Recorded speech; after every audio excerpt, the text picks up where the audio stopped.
Welcome to the House of Truth. We're continuing to examine the life of Paul to understand the man and his writings.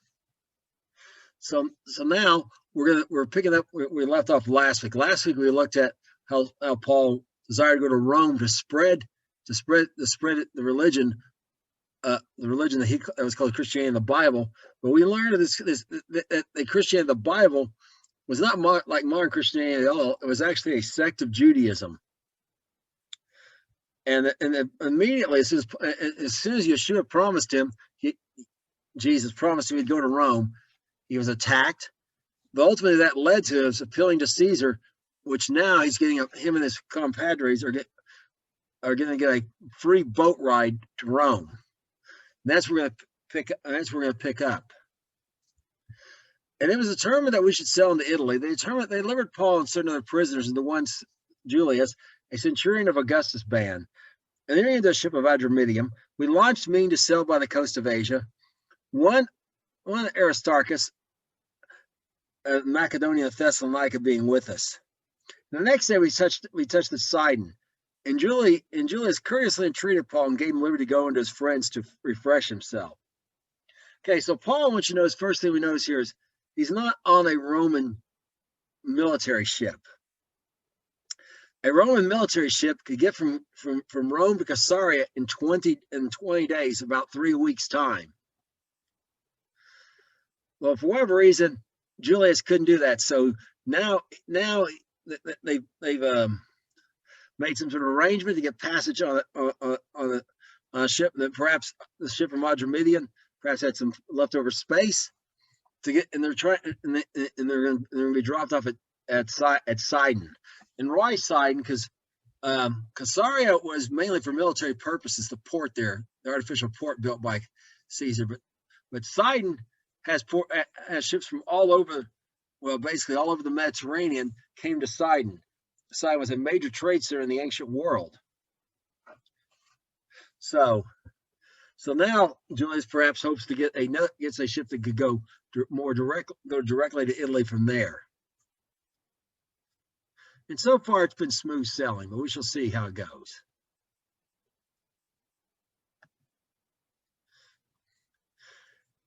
And we had launched from there. We sailed under Cyprus because the winds were contrary. We sailed over against the Sea of Cilicia and Pamphylia. We came to Myra, city of Lycia. And there a centurion found a ship of Alexandria sailing into Egypt. He put us therein.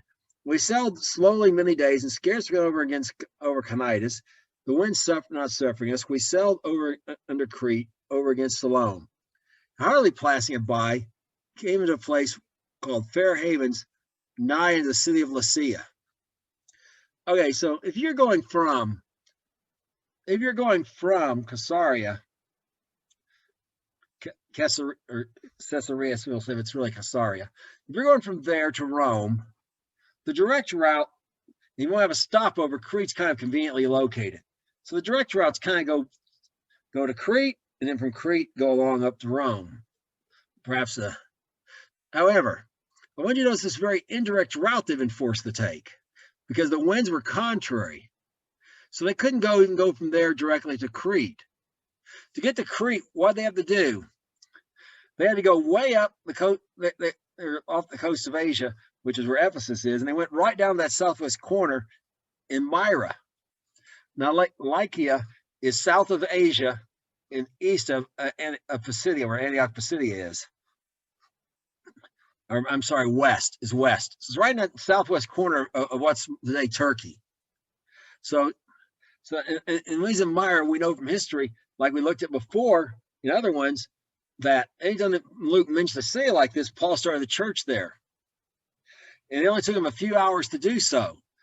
Because we examined this before, because basically all they do is find Jewish people who are looking for the Messiah, tell them that Messiah, that Yeshua is the Messiah. If they believe that, they knew how to form a church and could take it from there. Because churches were basically synagogues. So they knew what to do. In fact, they're even called, the buildings they meet in is only called synagogues, only name for the buildings in the entire New Testament. The Greek word synagogue every time. So we went there. So this way out of his way route is really God's ideal, Yahuwah's ideal, or Yahweh if you prefer, but it's his ideal. So now he's got this other island, Cnidus, and then under Crete, but over against Siloam. Siloam's on the very eastern end of Crete, and it's a little dangerous to go in there. They didn't want to go in there. They're trying to get to Rome, remember. So what they really want to do is they're trying to get as close to Rome as possible. So they barely missed the wind. Now, so notice it's not been smooth sailing now. Hasatan is trying to hinder Paul from going. They go to this place called Fair Havens and a little port, but they can pull in. And there's a city called the city of Lasea. And Lasea is where Paul starts another congregation while he's in Fair Haven, while they're pulled in at Crete. And it's where Paul leaves Titus there in the book of Titus. So apparently they started a number of congregations, which we'll see that that's part of what's playing out here, is this thing here. Acts 27, 9 through 13. And when much time was spent, the sailing was now dangerous because the fast was already passed. Paul admonished them and said, "Sirs, I perceive that this voyage will be much hurt and much damage, not only of the lady and the ship, but also of our lives. Nevertheless, the centurion believed the master and the owner of the ship more than those things which were spoken of by Paul. And because the haven was not commodious to winter in, the more part advised to depart there also, if by any means they might attain to Phoenix and there to winter, which was a haven of Crete and lies towards the southwest and northwest. And to the south, and when the south wind blew softly, suppose they obtained their purpose, they loosing there, they sailed close by Crete." Okay, so the first thing I want you to notice is sailing is now dangerous because the fast already passed. The ancient Greeks wouldn't sail on the Mediterranean 6 months out of the year. So the Greeks wouldn't sail between the fast and really often not until Passover occurred. So let's say your Passover people were not people that had to come there by boat. Those people were more likely to show up at Pentecost, or if they're figuring that they come from very far. So, and then when I used to live in Athens at the port of Piraeus for about 3 or 4 months, giant iron ships were moored together with cables in the port of Piraeus, all tight, holding each other for stability, because the Mediterranean Sea was so rough. So you can imagine trying to do this in one of these wooden Roman boats that may have been looked large in their day, but compared to these giant boats that saw in the port of Piraeus, really they look like little dingies in relative, comparatively. So, there's no good. So even modern day people do not sail in the Mediterranean Sea. Now the fast, for those who don't know, is Yom Kippur. On Yom Kippur, when it's a fast, it's also called the fast. Because remember, Paul taught all the congregations, Jews and Gentiles alike, to observe the holidays in Leviticus 23, the feast of Yahweh, of Yahuwah, or more accurately, the appointments of him. So, the Moedim. So they're not, but listen, but they don't listen to him. Paul's not a sailor. Paul is not a shipman. He doesn't own a boat. He's not a captain. But he does have the Holy Spirit. And one more thing I want you to notice is Paul just says he perceives. He didn't say, I saw a vision, I had a dream. Yeshua talked, he perceived it. He knew it in his spirit because he has the Holy Spirit. Now, the thing about Crete is, the thing about this Crete, this place they're at is right in the very center of the south edge of Crete, the southern coast of Crete. Well, Phoenix is where Phoenicians came from originally. Phoenicia is literally it in Greek, from Phoenique in Greek. Be over in Phoenique. And it's, these people invented language. written language. Well, it's on the western end. It's on the western end of the island of Crete, and as it says here, there's got a bay with a very nice bay with two out inlets, basically, one in the northwest and one in the southwest.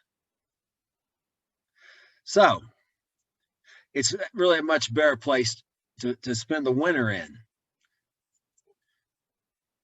So, and everything looks like it, everything looks good. So they just go ahead and go with what they see with their eyes, even though Paul, who has the Spirit of God, has told them not to do it. So we're going to see how this turns out for them. And after, because one more thing I want to bring up is they are frustrated. Remember, it's a 3-week trip to Rome. To put this in perspective, the fast, it's now been the whole 6-month period, roughly, of good sailing. And as far as they made it, it's a halfway mark. So they're very frustrated. Perhaps another reason why they're wanting to keep moving.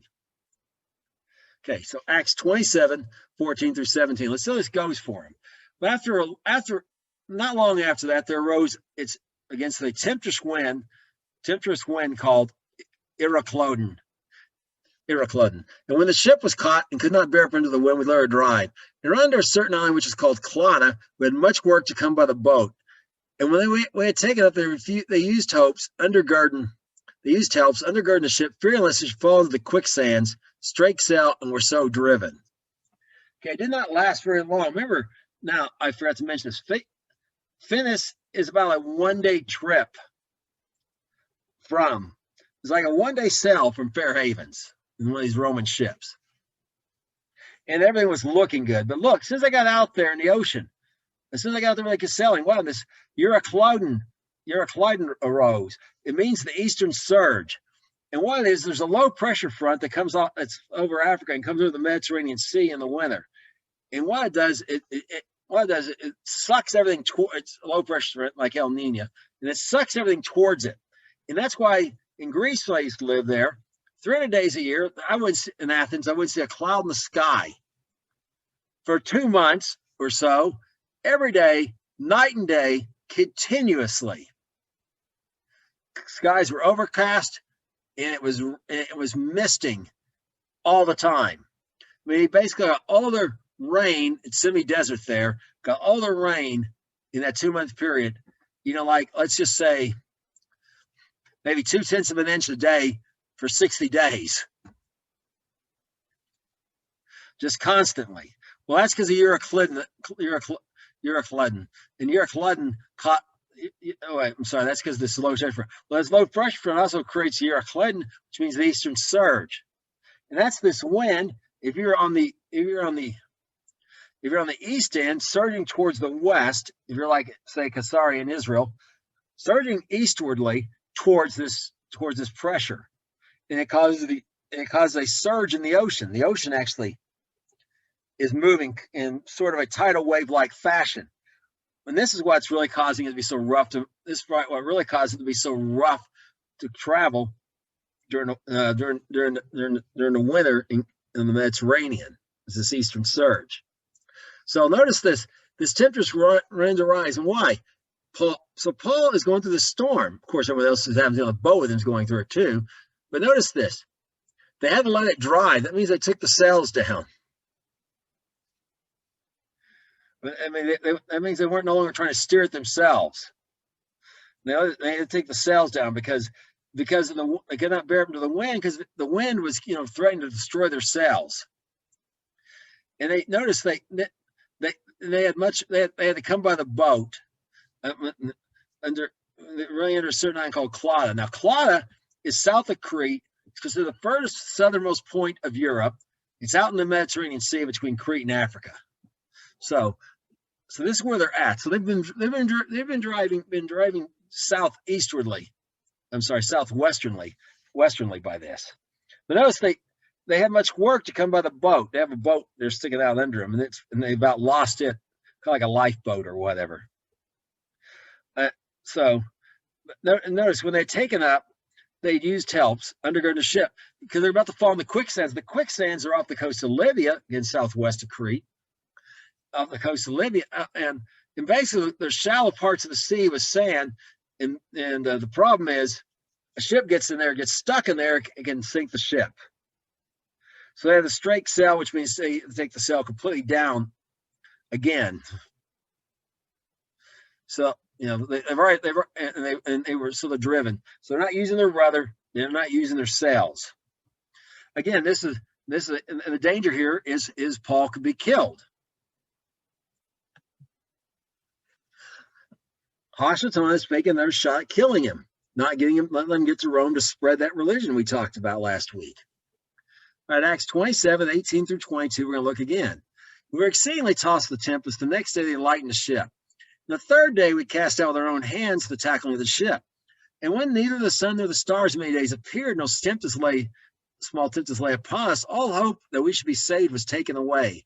After a long absence, Paul stood up before the midst of them and said, Sirs, you should have hearkened to me and not have loosed from Crete and gained this harm and loss. And now I exhort you to be of good cheer, for there should be no loss of any man's life among you, but of the ship.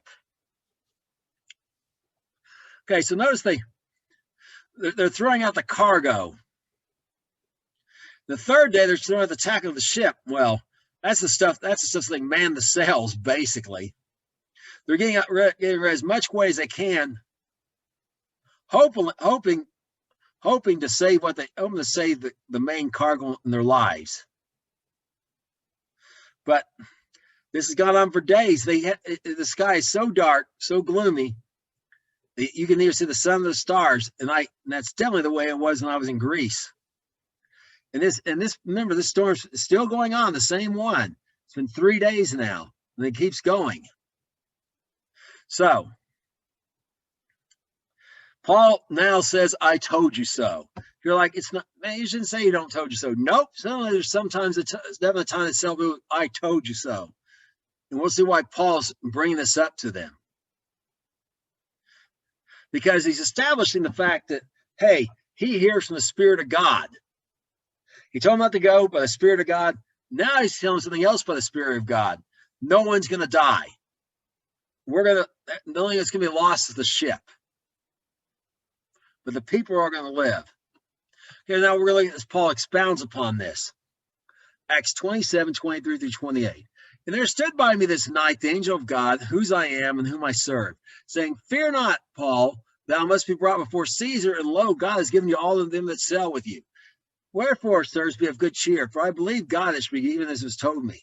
Howbeit we must be cast upon a certain island. And when the 14th night was come, as we were driven up and down Adria, about midnight, the shipmen deemed that they drew near to some land, and sounded it, and found it 20 fathoms. When they got a little further, they sounded again and found it 15 fathoms. Okay, so an angel of God. Now, this is the only time the Bible records that Paul, an angel of God came to Paul. As you saw earlier, he perceived things. He has dreams. He has revelations. Yeshua came to him several times in person. But this one time an angel comes, and you got to say why. And the reason is, think about this. Paul, this is the 14th night. So somewhere between the third night we looked and the 14th night. Apparently it's maybe the 13th night. They haven't eaten. They've been being tossed sick. Talk about seasick, tossed around. Paul may not be able to. When your body's in that kind of condition and distressed, it's really hard to hear from God, from the Holy Spirit. It's much easier when your body's, when your body's in relative shape and you're not under, this kind of situation where you can't get any sleep and so on and so forth. So God sends an angel this time to Paul. Now, so the message is he's going to be brought before Caesar. Well, where's that? That's the capital. He's the emperor of the Roman Empire in Rome, where Paul has desired to go since way back in Ephesus. He wanted to go to Jerusalem and then Rome. And Yeshua told me to go to Rome. So the angel's assuring him, the plan's still on, you're going to Rome. Now notice that a fathom's about 6 feet. Notice that the water is getting less and less. So they know they're drawing near some country. There's various ways they could tell this, believe it, but one thing, believe it or not, if you're on the ocean long enough, just like when you're on the land and you can smell the ocean, when you're on the ocean and you get away from it and you get back towards land, you can smell land. So they perhaps smell land. They there's a change in the atmosphere. Perhaps they see whatever, some sort of sign, but they're getting shallower and shallower. So they know Paul that they're coming upon a certain island, as Paul had said. Well, let's just see how that goes for them. Acts 27, 29 to 34. Then, fearing we should have fallen upon rocks, they cast 4 anchors out of the stern and wished for day. And as the shipmen were about to flee out of the ship, when they let down the boat into the sea under colors, they would cast the anchors out of the foreship. Paul said to the centurion and to the soldiers, except these abide in the ship, you cannot be saved. Then the soldiers cut off the ropes of the boat, and we let her fall off. And while the day was coming, Paul besought them all to take meat, saying, this day is the 14th day that you have tarried and continued fasting, having taken nothing. Wherefore I pray you take some meat, for this for your health, that there shall not a hair fall from the head of any of you. Okay, so let's go look at this thing. Okay, the stern in this context is the bows. These are the back. The stern. Okay, they have the stern. They cast anchors because they're concerned they're going to fall upon the rocks. They're concerned the water's getting too shallow now, and their boat's going to hit a rock sticking out or something. Now, remember, they're going to cast out the foreship. I mean, the very front of the ship. Now, under color, what that means is under false pretenses, and where it comes from is an example of being under color was America's first war was the war, the Barbary Wars. The first foreign war we had was the Barbary Wars. Lasted 35 years, about 35 years. We fought various people, not dissimilar from the people we've been fighting in the last 20 or 30 years. Libyans in particular, and the Barbary Coast where Libya is, modern day Libya. And we basically destroyed Tripoli. That's why the Marine fight songs from the halls of Montezuma, talking about when they took Mexico City to the shores of Tripoli, where they set up cannons and basically just pounded Tripoli into powder. And the end result of that was, at the end of the Barbary War, the Barbary pirates and those groups decided they were no longer going to attack American ships, because what they were doing is they were taking hostages, people hostage in these ships, and demanding pay from the countries these ships, and the other countries were paying it. Well, the Americans weren't paying it. We went there, just like we do today. We don't negotiate with terrorists, and we basically killed enough of them. They finally decided they call it super peace, and they weren't going to attack American ships. Well, French ships and English ships, in particular, would fly under colors. What they would do is what that meant was when they got outside of England or France and got into the air, we're getting close to the area where these Barbary pirates operated, they would take down their flag, the British flag, say, and hoist the American flag. And the reason is the Barbary pirates wouldn't dare attack an American ship at that point. So they were pretending to be an American flag, American ship. Then they got out of their area, and before they got in sight of their own country, they've switched the flags back. So that's the idea of this undercolor. You're putting up a different flag than the one that really belongs, you say you're pretending to be part of a country or whatever that you're not. So that's what they're doing here. They're pretending they're going to be putting the anchors out, but their plans to take the boat. Remember the boat? There's just one, and go out and escape. But Paul, speaking by the Spirit of God again, tells him you cannot He's already heard. He says, if you do this, you cannot be saved. That's what he says to the centurion and the soldiers. If they want to be saved, they can't let these guys go. And this time they believe him, Paul. They're convinced by this point. They cut those ropes off. Now he says, food, meat here just means food. But notice, it's the 14th day. Now the other one was the 14th night we read. Is the 14th night is when they let down the anchors. The 14th day. So night came before day. Luke is using not Roman time, like where it says midnight and things like that, like he did Philippian jail, but now he's using Jewish time or biblical time. Night, day. Evening is the first part, day is the second part. So that's how he's counting this. That's how he's counting this at this point. Okay, well, let's see. So let's see what happens next with these people. Acts 27, 35 through 39. When he had thus spoken, he took some bread and gave thanks to God, the president of them all. And when he broke it, he began to eat. They're all of good cheer, and they also took some meat. When they were all on the ship, 203 score and 16 souls. And when they had eaten enough, they lightened the ship and cast out the wheat into the sea.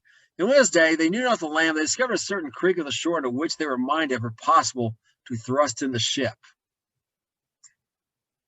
All right, so there's a few notable things here. That they have bread, and Paul gives thanks. So that's what we should do. We take our food, we give thanks, then we eat it. Then we take it apart and eat it. Notice the prayers first. Now in the Torah, it also says we're to thank, eat and thank God we're satisfied. So it's all right to pray afterwards also. But Paul's following the example here, Yeshua, and prays first. Now there's 276 souls. It's quite a few. But remember, Paul's word is they're all going to live. Now, apparently it's a cargo ship with wheat, and they cast the wheat out. Again, not a Roman ship, not one of those fast Roman ships. And their plan is to make it to the shore and thrust in the ship. Remember, Paul said the ship would be lost. Well, let's see what happens. Acts 27, 4 through 44. When they had taken up anchors, they committed themselves to the sea and loosed the rudder bands and hoisted the mainsail to the wind and made toward shore. And following a place where the two seas met, they ran the ship aground. The fore part struck fast and remained unmovable. The hinder part was broken by the violence of the waves. The soldiers counseled to kill the soldiers, lest any of them should swim out and escape. The centurion, willing to save Paul, kept them for the purpose to command them that they which could swim should cast themselves first to the sea and to get into land. And the rest on board, some broke pieces of the ship. And so when it came to pass, they all escaped safe to land. Okay, so as Paul had said, their plan was to save the ship by going to this creek. But as Paul said, the ship was destroyed. The ship was lost. Now, when it says they loosed the rudder bands, those were not like rubber bands, but like metal bands that kept the rudder in locked in position. So now they're going to be steering it. Was their plan? They're going to loose that so they can steer the ship left and right, make right hand turns or left hand turns. They hoist the mainsail, so now they put the big sail up so they can get all the big sail so they can get there as quickly as possible. They're going to use that wind to their advantage. That's their plan. Now, when it says two seas met, it doesn't mean like the Mediterranean and let's say the Black Sea, but like seas inside the water. Now, seas, a lot of times people think of seas as maybe being surrounded by an island chain or something, but there's also other kinds of sea, like the Agassiz Sea in towards North America. There's a sea change. It's called, the water just changes color and everything, and it actually is full of seaweed, which is what agasso means. Okay, so this is kind of that same situation. We're going towards Alaska. You can literally see a line. You can literally see a line, even on ships they can see it, but you can see in the sky certainly a line between the Alaskan Sea and the Pacific Sea. I mean, you can literally see a line. Now, that's kind of the thing that's going on here. And usually where those places meet, it's like two weather fronts. That's where the storms occurs when two weather systems collide. That's where the storms are. Well, that's the same thing that's happening here. They're right there where these two are colliding. So it's creating all these waves. But notice everyone escapes to land, all 276. But Satan Hashatan has another plan to kill Paul, to kill the prisoners. Well, Paul's a prisoner, remember? Now, Luke and those guys aren't prisoners. They're with Paul, but they've been allowed to go with him.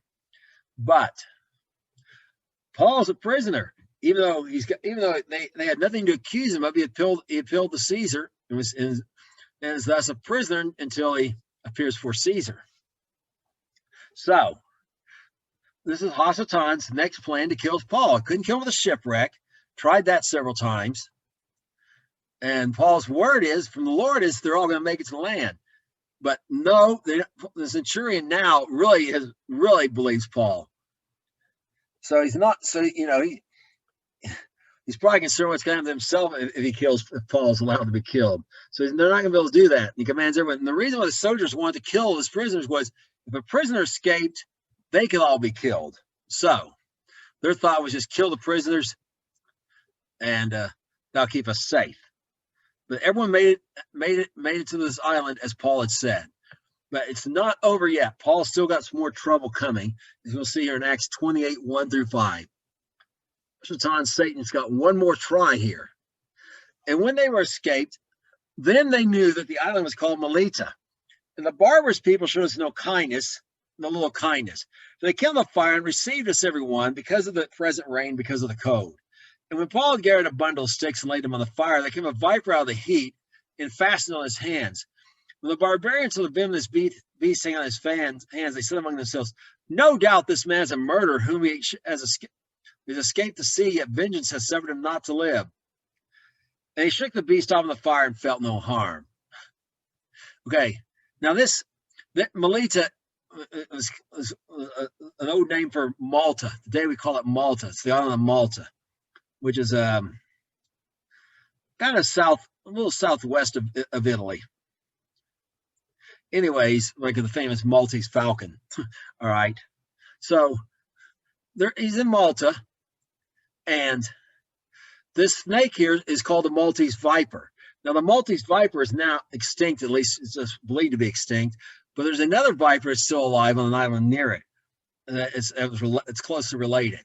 Now, the thing about the Maltese viper, it had a bite that was just gave instant, besides being deadly poisonous, was also excruciatingly painful. It's been described as people who've been bitten by it, they describe it as being fire going through them or what, feel like the fire was really going through their veins or whatever. Well, this viper is also highly poisonous. Before any venom, you got bit by this thing, it was usually your agonizing, painful death. Okay. But Paul, so Hasatan, the serpent, the great dragon, who spoke to Eve through a serpent, now uses a serpent to try to kill Paul again. But Paul shook it off and felt no harm, just like Yeshua said. If any deadly thing will bite you, you will. Those who believe will not be harmed. And just like Yeshua said, it happened to Paul here. So we can see Paul had a lot of trouble in this trip. In fact, there's more trouble for Paul in this short chapter, and maybe a quarter of their chapter passage than probably as much as recorded in the rest of Acts. But that's all the trouble Paul had. Not every bad. Luke only records basically a pattern of one type of Paul preaching, Paul going to synagogue, or if there is one, Paul preaches, they get split, the synagogue gets split, the people get divided, Paul gets persecuted, and then he runs to the next town, repeat process. I'm sorry, and there's one miracle each place to confirm, at least one miracle to confirm the word. So, but this one's had numerous attempts to kill Paul. I mean, it started as soon as Yeshua said he was going to Rome. Hasatan raised that plot for those men who went on that oath to kill Paul, to ambush him and kill him. So lots of times been really trying to keep him from going to Rome to spread that religion, that brand of Judaism. But that's not his only. The thing is, Luke didn't record everything about Paul. Paul's letters tell us much that was not recorded in Acts. We're going to look at this right here. Paul's summary here of his troubles up to the point where he wrote this, which was when he was in Ephesus before he went to Macedonia and Achaia on his third trip. So he went from Ephesus up to Macedonia, Achaia, then down to Jerusalem. So before all that occurred, let's see how much trouble he had before that he writes about. Are they ministers of Christ? I speak as a fool. I am more, in labors more abundant, in stripes above measure, in prisons more frequent, in deaths often. And of the Jews 5 times I received 40 stripes save 1. Thrice I was beaten with rods. Once I was stoned. Thrice I suffered shipwreck. A day and a night I've been in the deep. In journeyings often, in perils of water, in perils of robbers, in perils of my own countrymen, in perils by the heathen, in perils in the city, in perils in the wilderness, in perils in the sea, in perils among false brethren, in weariness and painfulness, in watchings often, in hunger and thirst, in fastings often, in coldness and nakedness. Okay, so you can see Paul has really suffered a lot here. And there's some things I want you to notice that stand out. I want you to notice labors in working hard, but also maybe forced labor, like in a slave, like in a prison work slave type situation. Stripes above measure, in prison, in deaths. But notice this: the Jews 5 times received beaten with rods. What's that about? That was a Greek punishment. They had people called lictors, like we saw in Corinth, who didn't beat Paul there. They beat Sosthenes, the guy who was accusing Paul in that particular case. They were like a bailiffs, but they had rods and they could beat you. Paul was beaten with rods. That was a Greek punishment, similar to being whipped by the Jew, which was a Jewish punishment. Once he was stoned. Well, that was in Lystra. That was in Lystra. Down like, hey, all right. He was in Lystra. He was stoned. Now notice this. He suffered 3 times. He suffered shipwreck. That's before this one. So this guy 4 times, and one of those times he was out there in the ocean for a whole night and a whole day before he was rescued. That's 4 shipwrecks. Now that's beyond. One might think, okay, stuff happens, but 4 is just not natural. Something's going on here with Paul. I mean, that's just beyond just unlucky. Okay. Yes, they had ships in there. Maybe someone might go through 2 if they sailed their whole life and did a lot of sailing. 4 for someone who wasn't even on the water, who only was on the water to go from one place to another. Yeah, kind of unprecedented. Now I want you to notice his own countrymen invites his heathen. It could say Gentiles.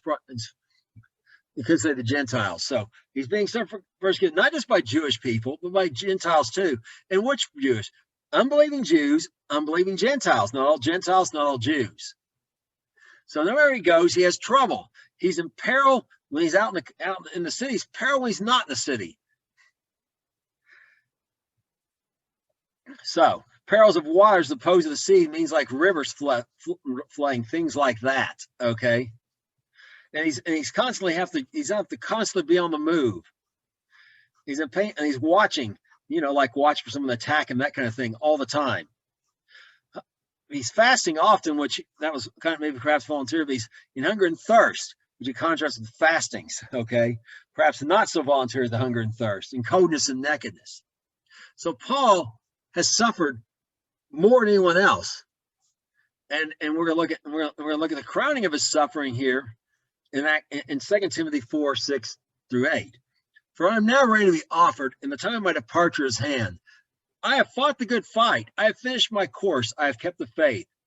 Henceforth, there is laid on me a crown of righteousness. The Lord, the righteous judge, shall give me at that day, not only to me only, but unto all them that also love his appearing. Okay, this is Paul writing Timothy, his friend. He knows he's going to be executed, and he was executed. Being a Roman citizen, he wasn't subject to crucifixion being burned at the stake and some things like that.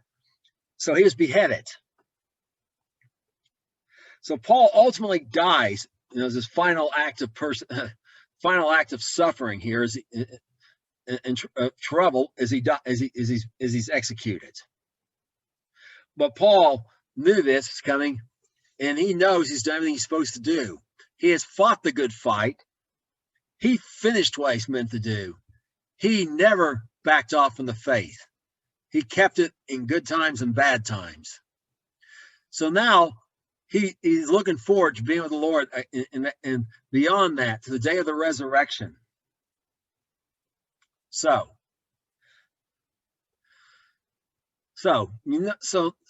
Paul's, it's safe to say, Paul has suffered more trouble than anyone else that we know of in history. I mean, you contrast him with Peter. Peter was beaten once that we know of, jailed 2 or 3 times. I think twice is actually accurate.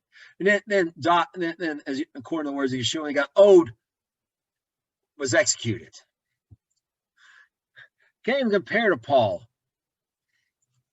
I mean, and some of the other ones we don't know. We know from history or some sort of tradition. We know from Yeshua's word many of them would die, and they did, but they didn't really go through as much as Paul did before they reached the point of dying. So this brings up a question: why Paul? I mean, what's the deal with Paul? Why does Paul have so much trouble? Well, we're going to look at why Paul has so much trouble now. We're looking at this because there's principles at work here in Paul's life, and we're going to look at one. The first one that comes from Genesis 12:1-3. Now the Lord said unto Abram, get you out of your country and from your kindred and from your father's house into a land I will show you. And I will make you also a great nation. I will bless you and make your name great, and you shall be a blessing. I will bless him that bless you, and curse him that curses you. And in your family, all the families of the earth shall be blessed. Now, so notice this is Abram, but it was later called Abraham. Make you of a great nation. We know that's Israel. Okay.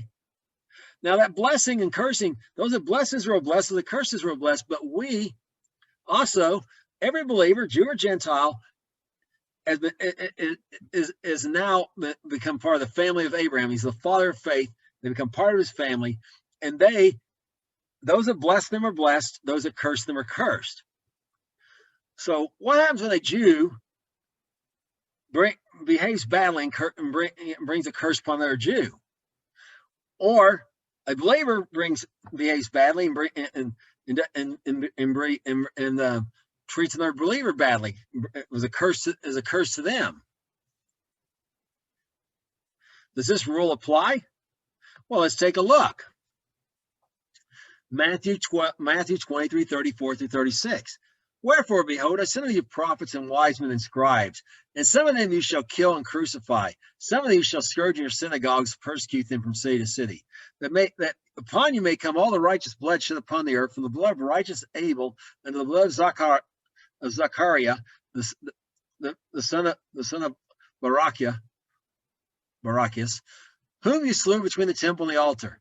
Verily I say unto you, all these things shall come upon this generation. So I want you to note. So notice here, he's going to send to him whom? Who's this being? Yeshua. He's saying to who? His listeners here are Jewish people. He's talking to the religious leaders of Israel. He's going to send them prophets, wise men, and scribes. Well, who's that? That's going to be more other Jewish people. And how are they going to treat them? They're going to kill some and crucify some. Then crucify some. Again, if the Romans probably would actually the crucifying. Scourge them in their synagogues and persecute them from city to city. So because of that, judgment's going to come upon them. Because even though they're Jews, they're persecuting other Jews. They're being cursed to other Jews, so the curse is going to come upon them because they're cursing the seed of Abraham, the descendants of Abraham, the children of Abraham. So it applies to them. It applies to even when Jews persecute other Jews, or believers persecute other believers.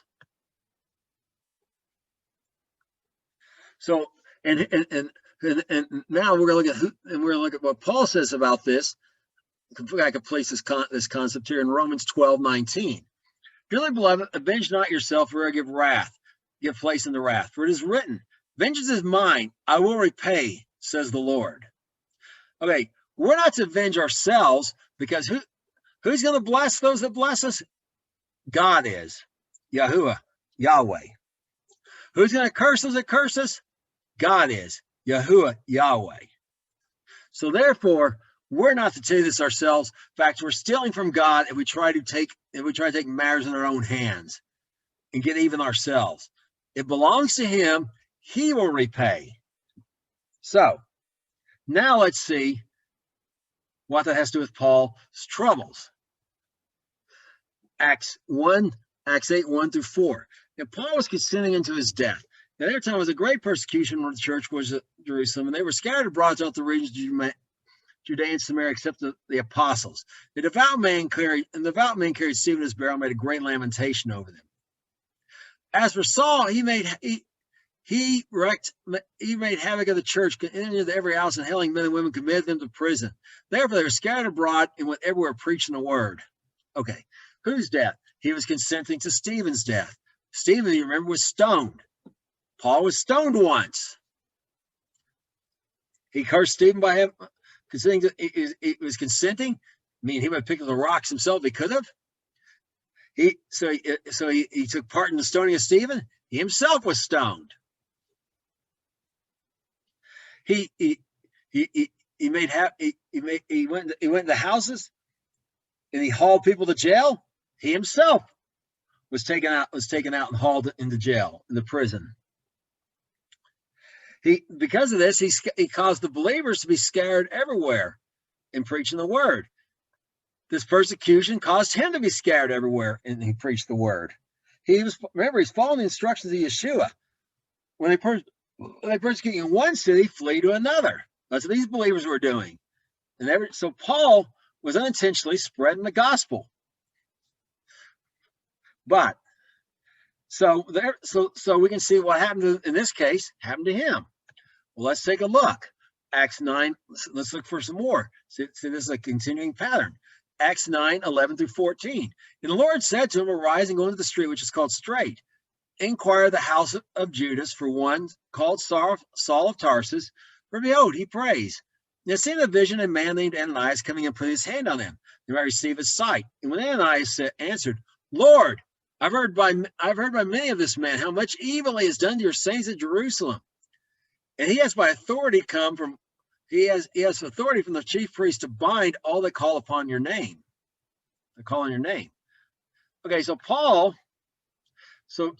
here did evil to the saints of Jerusalem. People of Jerusalem did evil to him, which we saw recently. And notice he operated under the authority of the chief priest. Who persecuted him in Jerusalem recently? The chief priest. So the chief priest, the authority, and remember the other people that were with the chief priest, the elders and the council before the council split. So Paul's being persecuted by the same authority that he persecuted people, believers, which were mostly Jewish, which were all Jewish, Jewish and proselytes at this time. So we're all Jewish this time. Acts 22, 4 through 5. And I persecuted this way unto death, binding and delivering into prisons both men and women.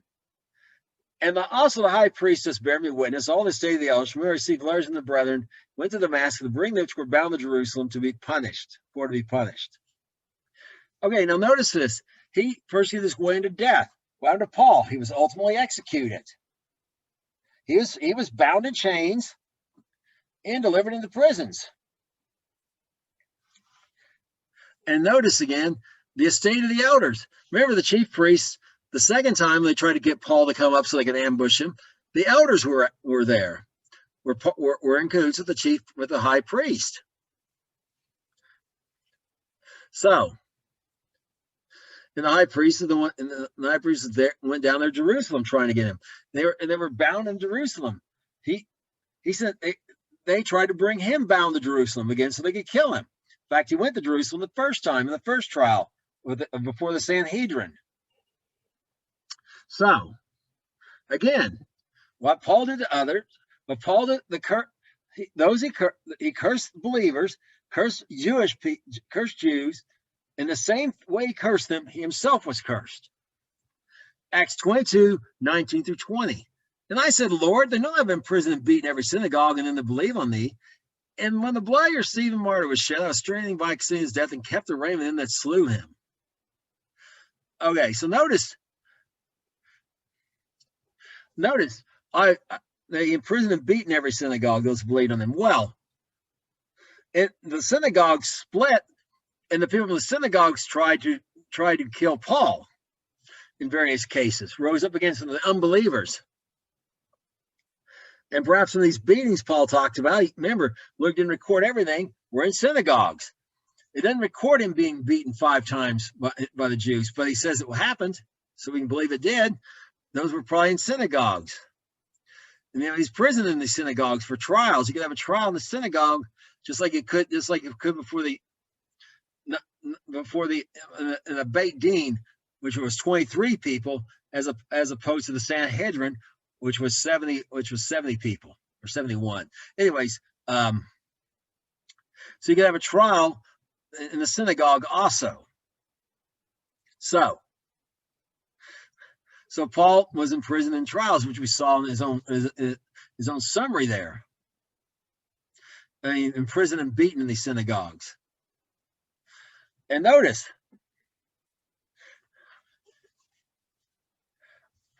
so notice again, he was there for Stephen being stoned, and he himself was stoned.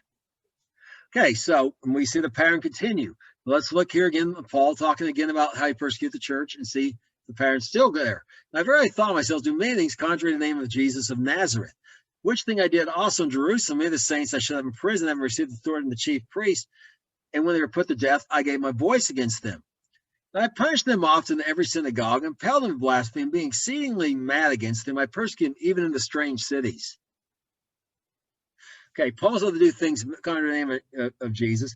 And those others, then later, people who also to do things contrary to the name of Jesus of Nazareth, persecuted him in the same ways. Notice, he did in Jerusalem. The saints he shut up in prison. Well, he himself was in chains in Jerusalem and had to flee Jerusalem because they sought to kill him. And when they were put to death, he gave his voice against them. Well, many people raised their voice calling for him to be put to death. It's not fit for him to live, is what they cried.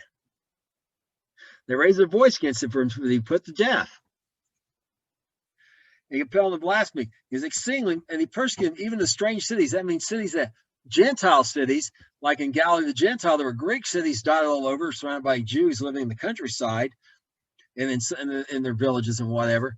And Paul even persecuted into those, and then outside, like Damascus. Why the Paul? He was persecuted into strange cities. Remember, like when he was in Lystra, where he was stoned. How did he get there? The unbelieving Jews, not all Jews, the unbelieving ones, the rabid rabbis, I like to refer to them, from Antioch Pisidia and Galatia, Iconium in Galatia, came down to another city, Lystra, which is in Lycaonia. They couldn't speak. The people had their own language and everything to persecute Paul. And when Paul was in Berea, ones from Thessalonica sent down there to persecute him. They even went to strange cities to persecute him. So that's why he done to believers. Now it was done to him. So he was cursed. Now he's just cursed for cursing those that cursed the seed of, because he cursed not only cursed for cursing the seed of Abraham, but also he was cursed in the same way. Now let's take a look at this again. Galatians 1:13 through 14. For you have heard of my conversation in the past, the Jews' religion, now beyond measure I persecute the church of God and wasted it. And profit in the Jews' religion above me and my equals, my own nation, being more exceedingly zealous of the traditions of my father.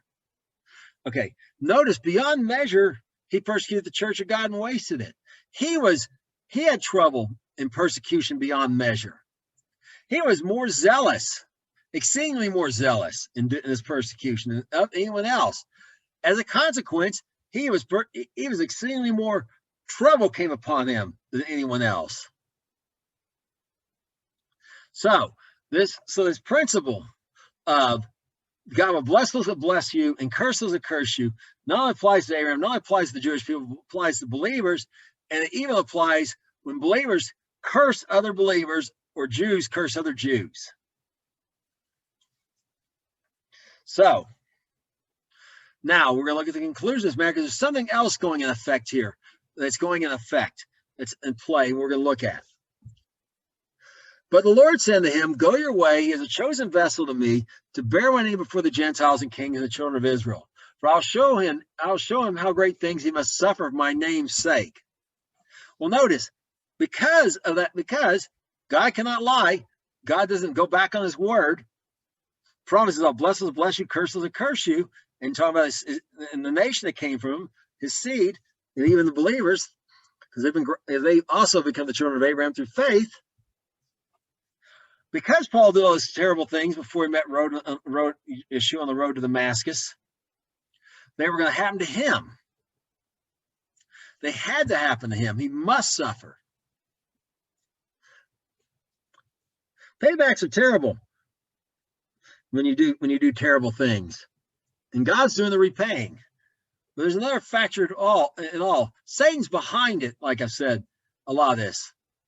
So how's that work? Well, we're going to look at some insight into that from Paul's own letter, 2 Corinthians 12, 7 through 10. Unless I should be exalted above measure, the abundance of revelation was given me a thorn in the flesh, a messenger of Satan to buffet me, lest I should be exalted above measure. For this thing I sought the Lord thrice, that it might depart from me. He said to me, my grace is sufficient for you, for my strength is made perfect in weakness. Most gladly, therefore, I'll glory in my infirmities, that the power of Christ may rest upon me. Therefore, I take pleasure in infirmities and reproaches and necessities and persecutions and distress for Christ's sake. For when I am weak, then I am strong. Okay, well, let's take. We're going to look at the last part first, and we'll go back to the top part. What does he mean by that when he's weak, he is strong? Okay, all right. Well, look, like when the snake bit him, the power of Christ showed up by no harm coming to Paul, and Paul shaking off into the fire. The shipwrecked, everyone's saved, like Paul said. So the power of Christ is coming on him when these persecutions come. The persecution comes, that's Satan's move. Christ brings about salvation to Paul to carry out his purposes. That's God's move. Okay. But why is Satan being allowed to do this? Well, there's another reason. One, he's all these revelations, and God doesn't want to be exalted in pride. Remember, Satan fell from the pride. But also, well, what is that? What is that messenger of Satan? What is that thorn in the flesh? It's a messenger of Satan, literally an angel of Satan. It's a Greek word for angel.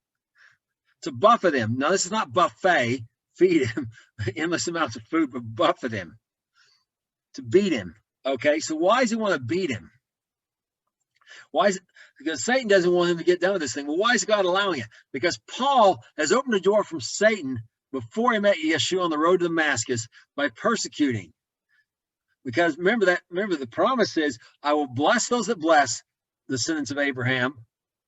Those are grafted in. And I will curse those that curse them. And Paul's been on the curse side before then.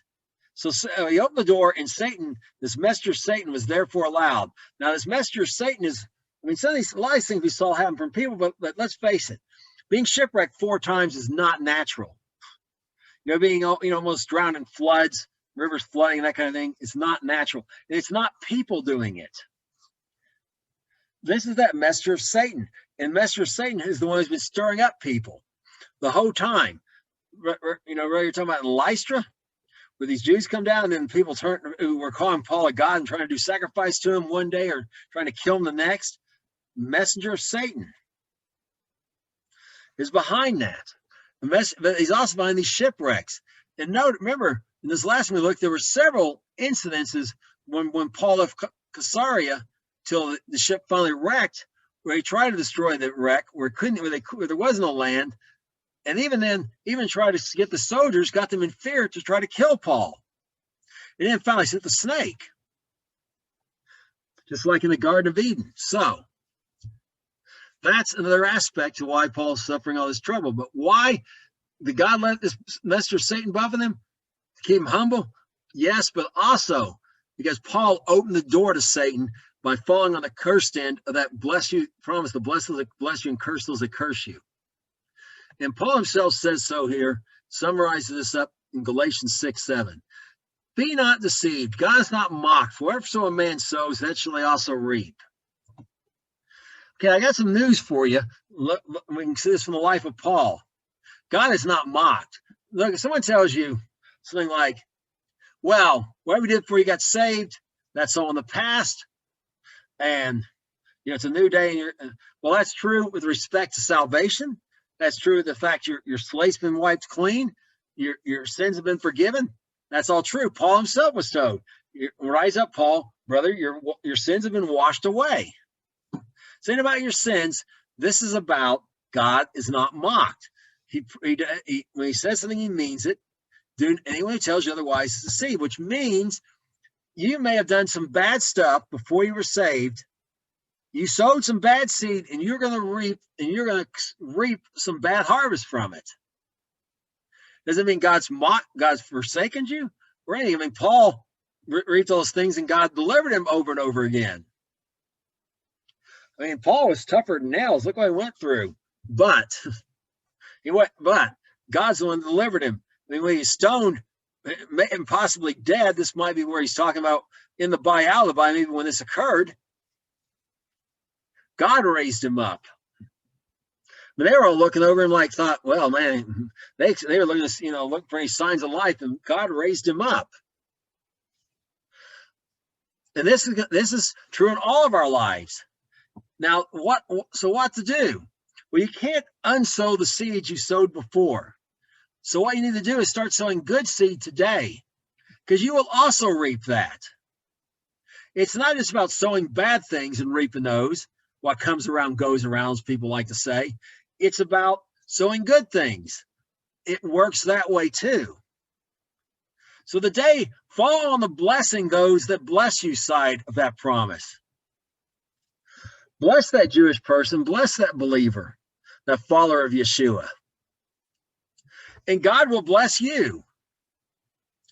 And even though if you've sowed got some curses coming your way, you also got some blessings coming. We'll start having some blessings.